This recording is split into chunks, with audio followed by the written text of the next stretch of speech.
looking for this? Welcome back to BoomShot. I'm Kel. This is Colby. And an Oppenheimer... Wait, Colby's not here. Sorry. An Oppenheimer TV spot just came out a couple of days ago called Pushing the Button. We're really excited for this movie, and this featurette is 6 minutes long, and I wanted to watch it and react to it and see what's going on. So let's go ahead and jump right into this, starting now. This is a national emergency. Our work here will ensure a peace mankind has never seen. I mean, in a way, The world that's what they will thought. remember this day. Golly, that's This gonna be is such an arguably the insane most shot. important story of our time. The stakes really couldn't be any higher. It's profound, but it's told in a very human way. Everything Chris Nolan has done has been a prelude to this. This is not a film. That's this is an weird to say. experience. That's It is crazy. a heart-in-your-mouth thriller.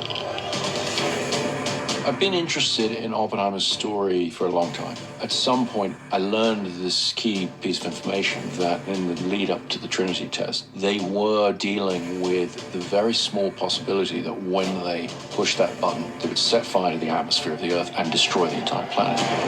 And yet, they pushed that button. That's I wanted to take the audience into that extraordinary moment in human history. yeah.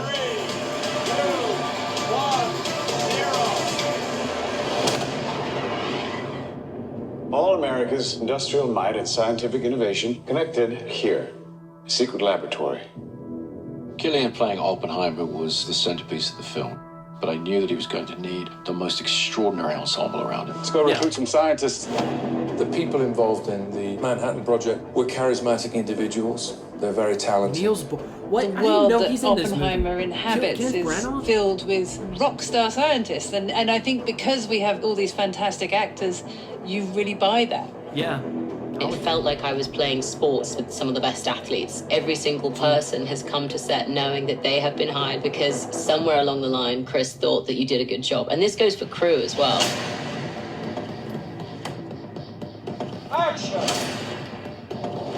My preference is to always do things in camera as much as possible. It sets a big challenge for every department to actually bring the reality of a thing there I for the love actors. that, though. Especially Every nowadays. crew member on this film has to adjust their work for the IMAX screen. IMAX can contain 18K resolution per frame, which is by far more than any digital camera.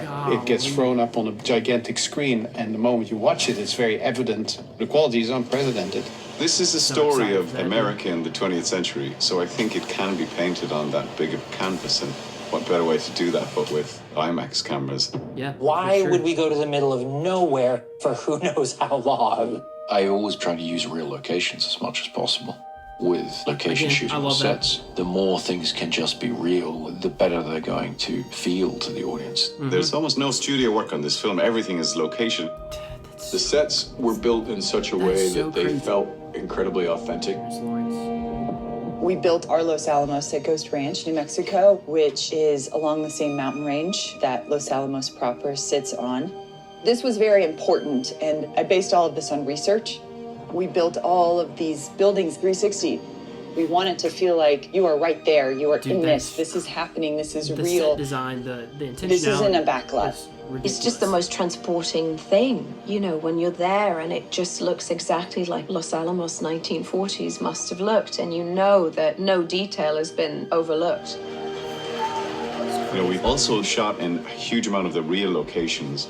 We shot in Oppenheimer's house, in Los Alamos. We shot in Princeton. Walking through Yeah, they used- Princeton, they it's used, really very Einstein's funny office. because people, you know, they're walking around, they go, Shooting those scenes, playing the characters who really had versions of these events happen there, you just get a real charge out of it, you know?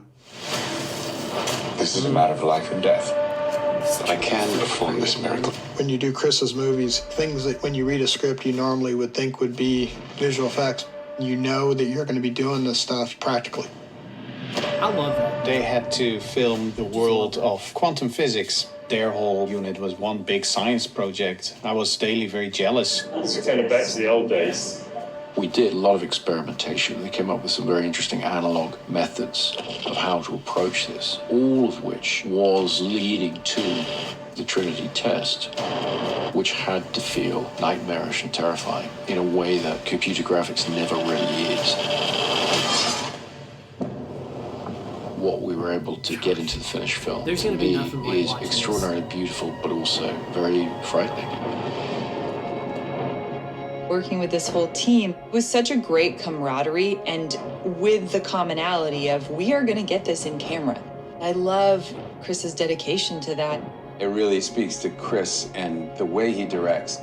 All of the energy goes around the camera. Like, we're all here to do the same thing. Chris makes films for theaters, for movie-going audiences. You know, so you want to see that as it's designed to be seen. Watching this very different sort of film on that big screen, it sort of makes you gasp. You're right in their experience. That's exactly what we want. This is, I think, a definitive moment in the history of modern filmmaking. Do yourself a favor and go see this on as big a screen as you can. Yeah. The sound design and the score and the emotionality of it, this is an unforgettable, unmissable experience in a theater. You are the man who gave them the power to destroy themselves. We made Oppenheimer on the largest scale possible because the idea is to come and experience this. His story is monumental and epic and extraordinary. It really has to be seen on the big screen to be believed.